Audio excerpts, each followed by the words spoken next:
Well, welcome back, everybody, to another episode of The Learning Curve with Valley Anesthesia.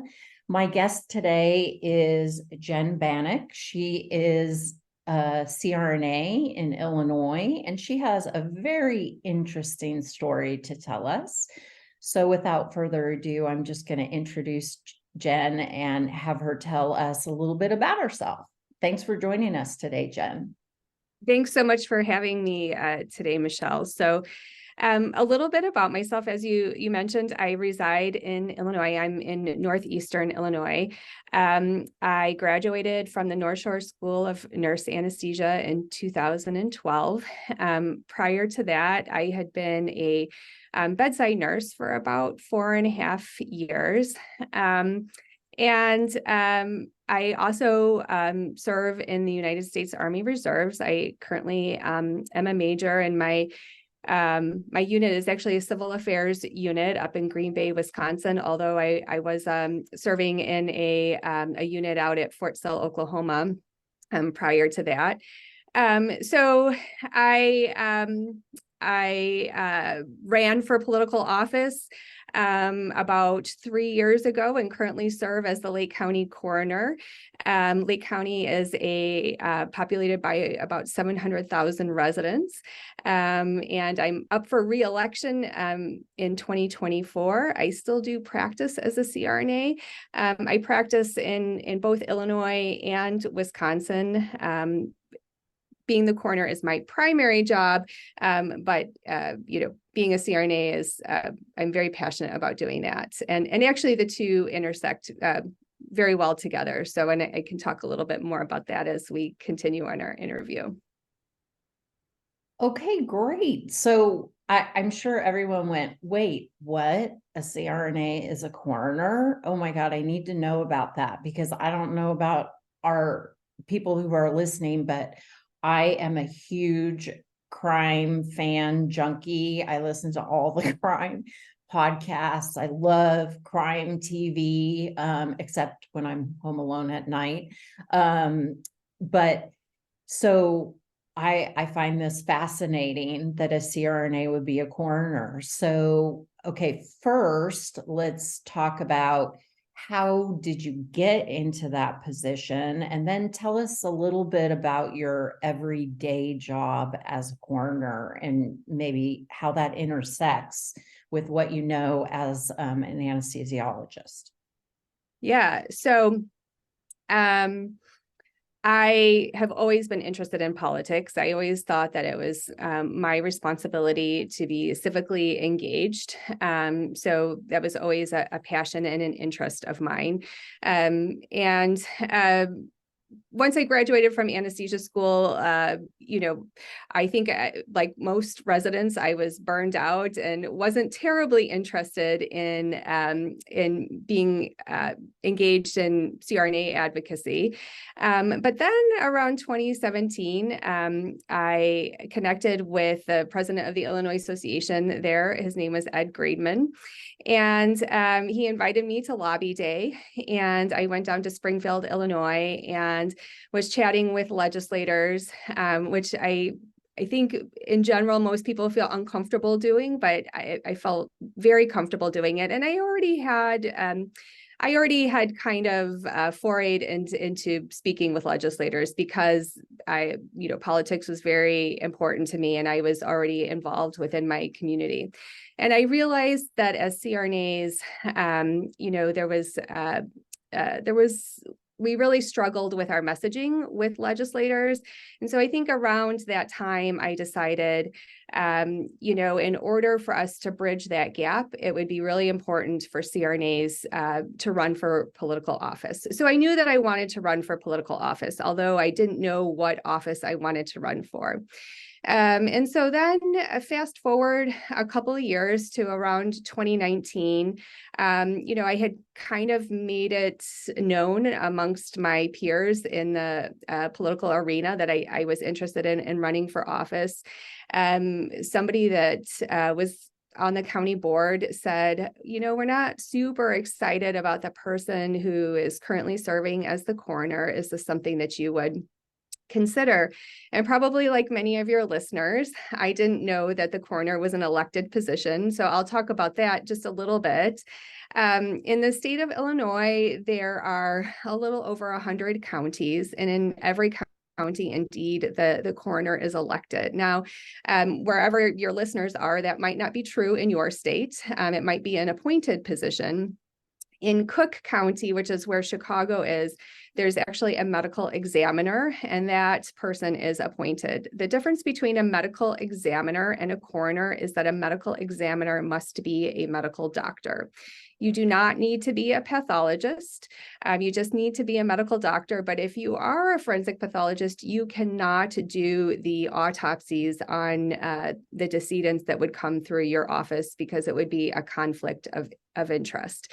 And so people think that the coroner is the person that does the autopsies, and that is actually not the case.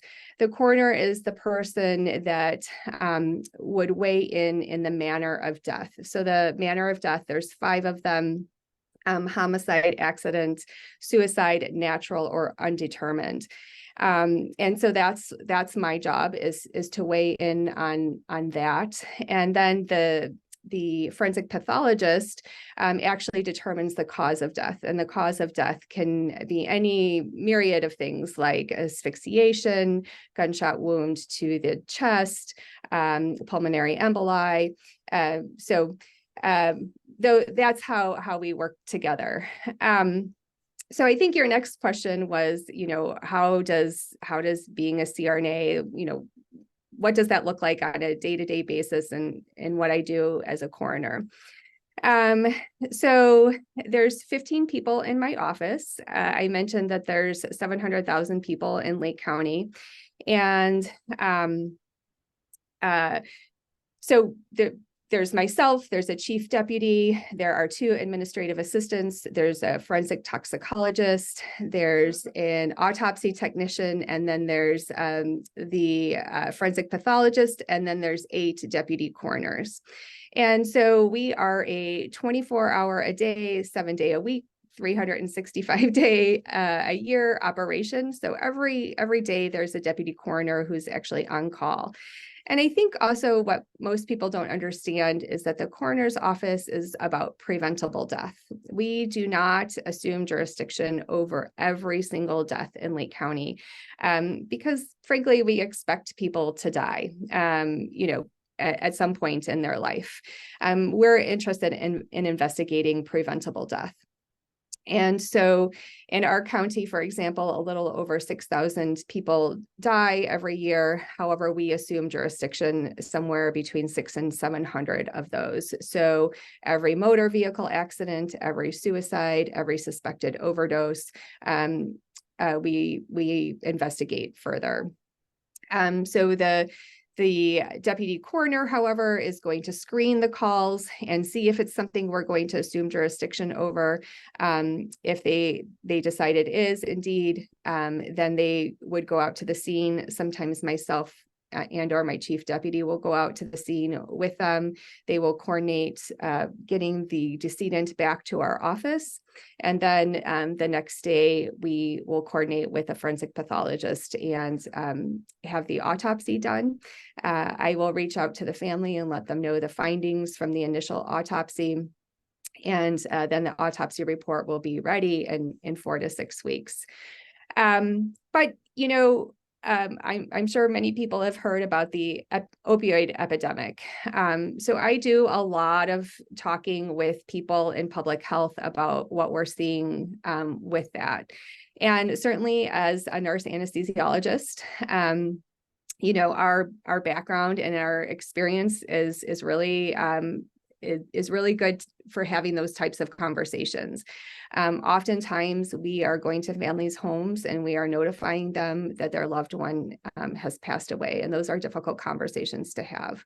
And so certainly our nursing background is helpful in having those difficult conversations.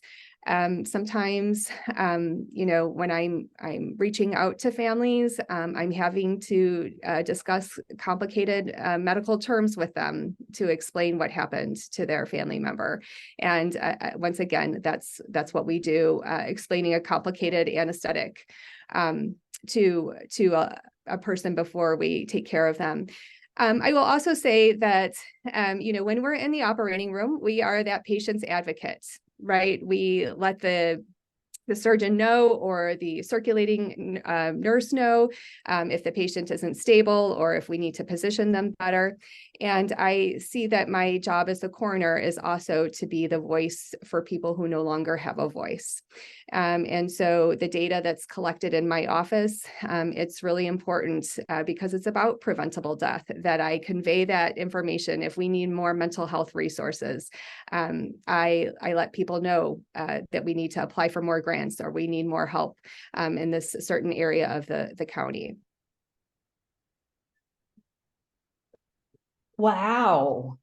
That's really, I mean, you're just kind of going over what you're doing as far as working in the office. Now, are you managing those 15 people too, as well as all your other duties?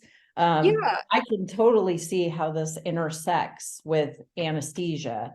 But I mean, you have research, collecting data, advocating for decedents, talking to the public, talking to the family, and having those difficult conversations. I mean, everything, being able to identify key areas and key stakeholders to make effective changes within the community is just, I mean, that sounds like an amazing job, and probably uses so many of your skills and your background as a nurse and as a nurse anesthesiologist. And I can see you using those every day. So when you find something, for instance, that you want to make a meaningful change, so who do you report to? Where do you go with the data and say, we need to make some changes in our community?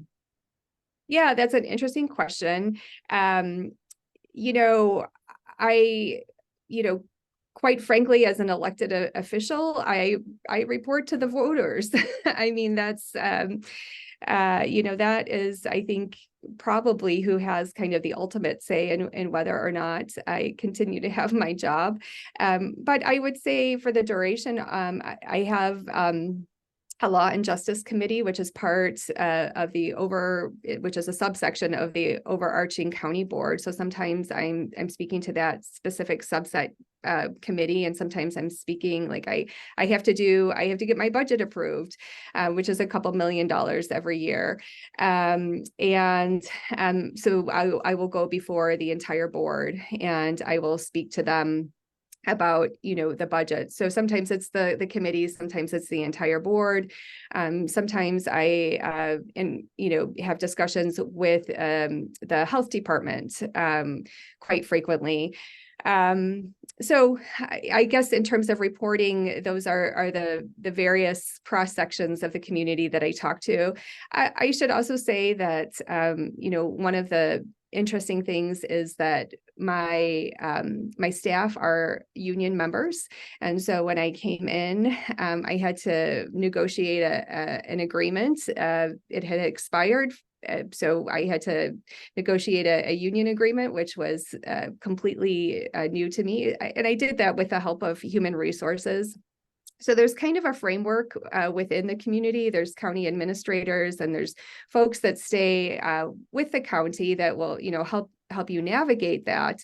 But there's definitely nuances to there's definitely nuances and a flavor that I bring as an elected official, to the office. Like one of the things that was a topic of discussion was the deputies do carry sidearms. And so there was a discussion about whether or not that was going to be that was actually going to be written in the union contract, or whether or not that was going to be something that I simply agreed to. And my feeling was that certainly with the right safety precautions, I was in agreement with the deputies carrying sidearms when they were on duty, but that I did not think that that was something that should be placed in the union contract. Again, there's definitely something that I bring that's unique to the office that would change if somebody else were elected, I would suspect. So I guess I'm thinking when you initially came into office, since they voted out the last guy, he probably wasn't there to mentor you into this new foray. Has it been basically like, kind of like a locums assignment where they said, okay, here's your OR and there are your drugs over there, and this is the team you're working with, and oh, your case starts in 15 minutes, pre-op's over there. Did it kind of seem like that when you first came in? It was exactly like that. I was invited to come to the office for a quick tour, and I think I got the nickel tour. So it was very brief.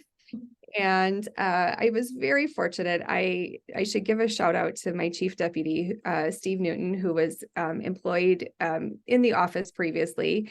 And so brought a lot of historical wisdom, I guess I will say, back to the office, which was extremely helpful.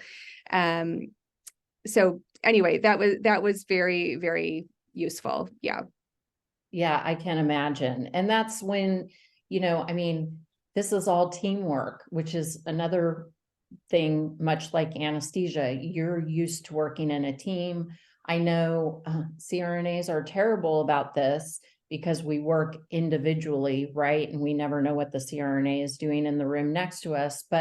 And we like to say, oh, I don't like to work in teams, but really we do work in teams every day. We just don't work with our own peers in that team. So I'm sure all your team skills come into play on a daily basis as well. Well, and I think that that's probably where some of my military background came in. I imagine that it's very difficult for the staff because much of the staff had actually been here for a good amount of time, over 10 years.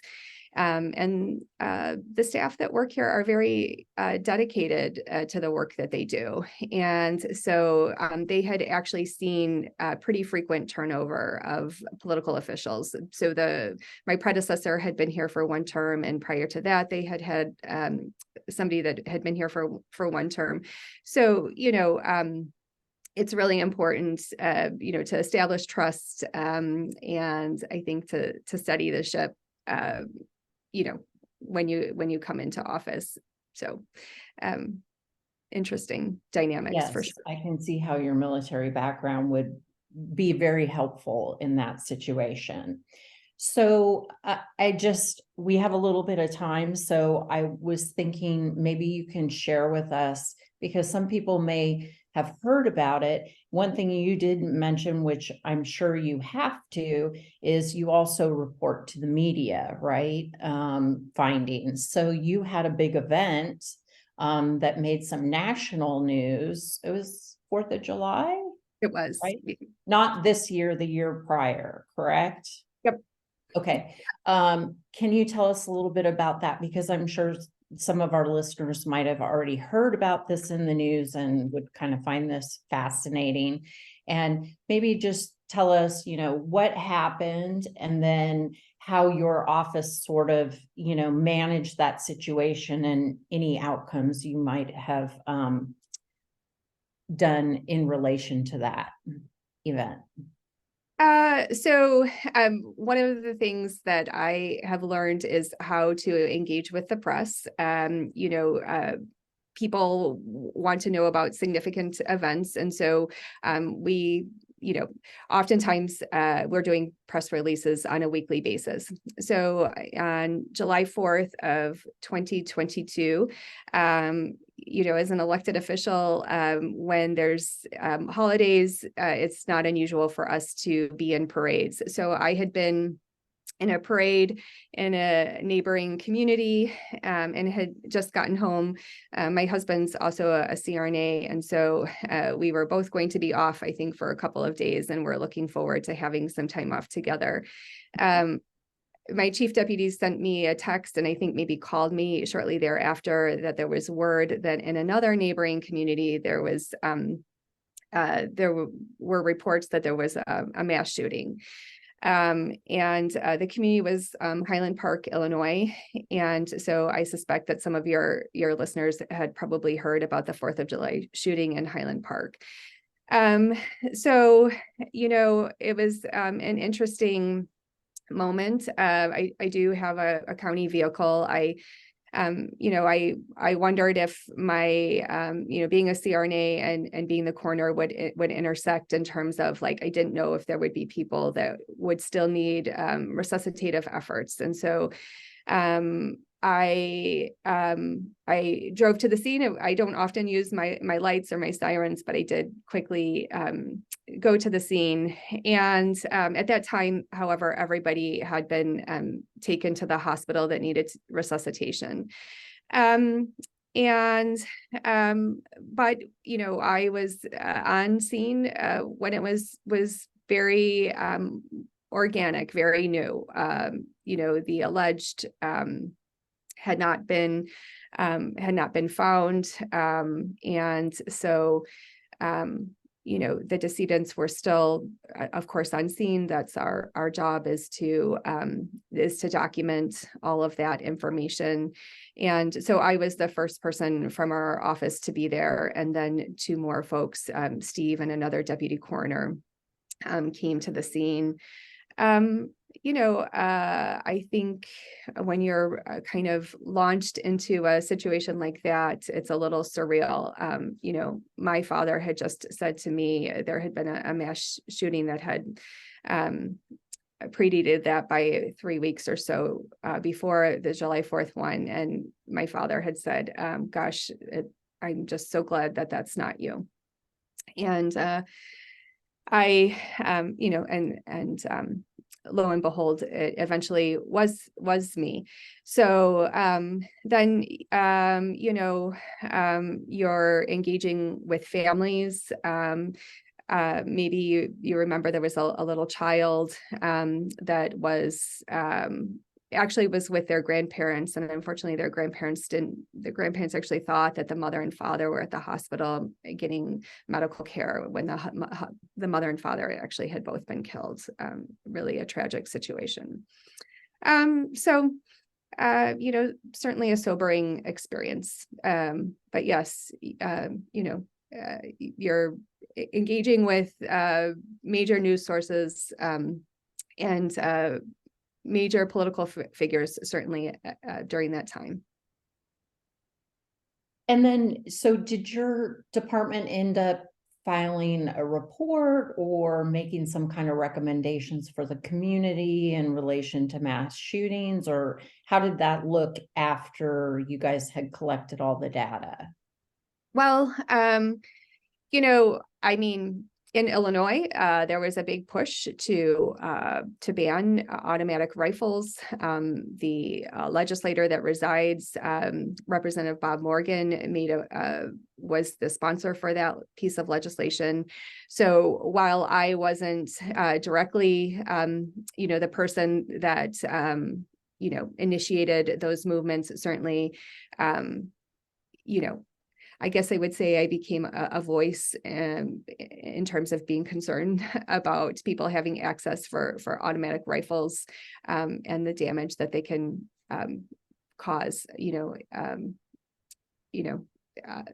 in civilian situations. So, yeah, in that regards, absolutely.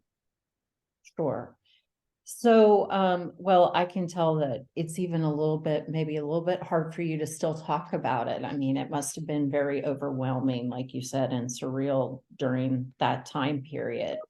So what's next for you? Running for re-election next, when do they vote? do they vote in November or May? So right now we're collecting signatures because in Illinois you have to collect signatures to get on the ballot. That's again not true in every state, but in Illinois it is. And so the primary will be on March 19th.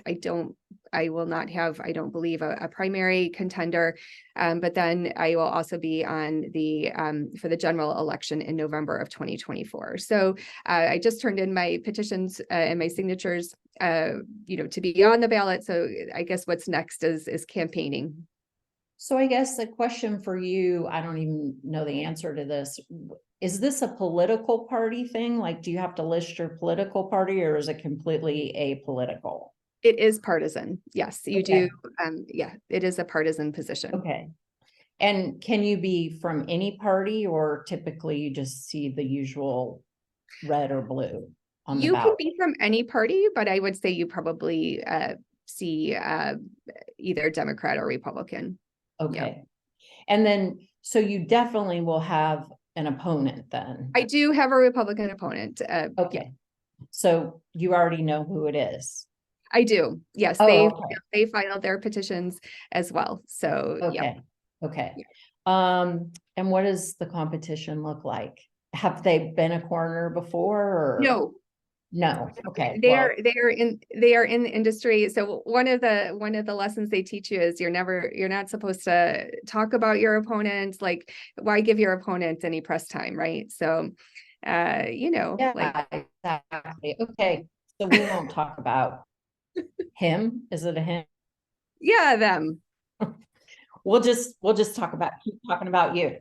Okay, so running for reelection, getting reelected, and then hoping to, I think you shared with me, you're hoping to move into state legislature or something like that to represent, not only nurse anesthesiology, but also nursing at the same time, and bring a little wisdom to that house. Yeah, and I guess what I would say to anybody that's listening is I hope that if you've listened to my story, what maybe you've taken home is that we need more nurses in elected office for sure. Physicians run for elected office. Absolutely. There's way more physicians in elected office than there are nurses. And it doesn't start by oftentimes running for a high profile legislative position. It starts running for school board or a trustee position or coroner. And so I hope that, maybe folks will be inspired to run for political office. And if you're interested in doing something like that, I would really encourage you to start attending meetings for whichever party you feel most closely aligned with, because those people will be really important in getting you across the finish line when you run for office. Okay, great. And then in closing, you mentioned something in the beginning of our talk. You said that we've always struggled with our messaging. Meaning the nurse anesthesia profession. In your opinion, what should our message be? Because I 100% agree with you. We say we're the best kept secret, but I think that hasn't served us well over the years. And I know, on one hand, I can see the argument, no, we got to kind of keep it quiet to kind of protect what we have. We don't want people looking at us, but then on the other shoulder, right, is, well, then people don't even know we exist, right? So what is it's a delicate thing. What should our message be? Oh, well, I want advanced practice nurses to have parity with our physician colleagues. I think, especially with healthcare, increasing healthcare costs, really in many communities, advanced practice nurses, including nurse anesthesiologists, are the backbone of what's carrying our healthcare system. So I don't want us to be the best kept secret. And I think that's been one of the challenges, is that we are tucked away in the operating room. And so by running for this office, it's my hope, you become part of the elected family, so to speak. And so even being in kind of a strange office like the coroner's office, I've become friends with many of the elected officials, and I'm hoping that it's one step closer to nurse anesthesiologists being more of a household name. So. Yes. And we thank you. We thank you for your military service. We thank you for your civil service. I think I've spent some time talking to you. I think it's great. You're very well spoken. You have all the attributes a politician needs. So I think, you're well on your way. I hope that you have great success in everything that you do going forward. I'm not currently an Illinois resident. Otherwise, I'd vote for you, but I don't think they'd let me. But we'll need to get out the vote for any of those CRNAs who can vote for you in your area. Is it the whole state that votes, or just the county? No, just the county. But I'm going to say one way your listeners can help is, like, listen, this isn't going to cost you anything. You can go to Banek for Coroner on Facebook, and you can just either follow me or like my posts. Actually, like, I'm told that if you love something, it's better for the Facebook algorithm. So follow me, love my posts, even if you can't vote for me. Obviously, that helps with the platform, right? The more people that are doing that, regardless of where you live. And you should do that for any CRNA that's running for political office. Okay. So Banek for Coroner is what we're looking up on Facebook, right? Yes. And we want to like it. Actually, I'm sorry. Banek for Coroner is my webpage. Jennifer Banek is your Lake County Coroner is my Facebook page. Jennifer Banek is your Lake County Coroner is my Facebook page. Banek for Coroner is my webpage. Okay. Webpage. Okay. So did everybody get that? So when we're done here, I'm going to go like my friend Jen. And I'll send the link to all the CRNAs. I know that's an easy way to do it. You can just message all those CRNAs, and we can show support for Jen and CRNAs in general. And you're 100% right. There's lots of docs in Congress. It's mostly lawyers and doctors, right? And we need to get in there and to make sure we, as they always like to say, have a seat at the table, right? Oh, yep. So anything else you would like to say in closing? No, thanks for having me here today. I really appreciate the time to talk to your listeners, and I'm pretty available on social media, so feel free to reach out to me on Messenger, or I'd be happy to answer any additional questions. Okay, awesome. Well, I know you have a very busy schedule, and I'm so glad that you took a couple minutes to talk to us. I think it's fascinating, and I really, this has been very educational for me, and that's why we call it the learning curve, right? Learn something new every day. We're supposed to be lifelong learners as anesthesia providers. So you gave us a little peek into a window, maybe some of our colleagues out there have thought about or haven't thought about yet, or, seemed like it would have been an impossible thing, but you showed us that it was a very logical transition for you, and that even though you didn't ever hold that title before, all your skills that you have developed over the years as a nurse and a nurse anesthesiologist has completely prepared you perfectly for this position. So I wish you well on your campaign. I'll be rooting for you. And we thank our listeners here at Valley Anesthesia, and we hope you've enjoyed this podcast. Thanks so much. Thank you.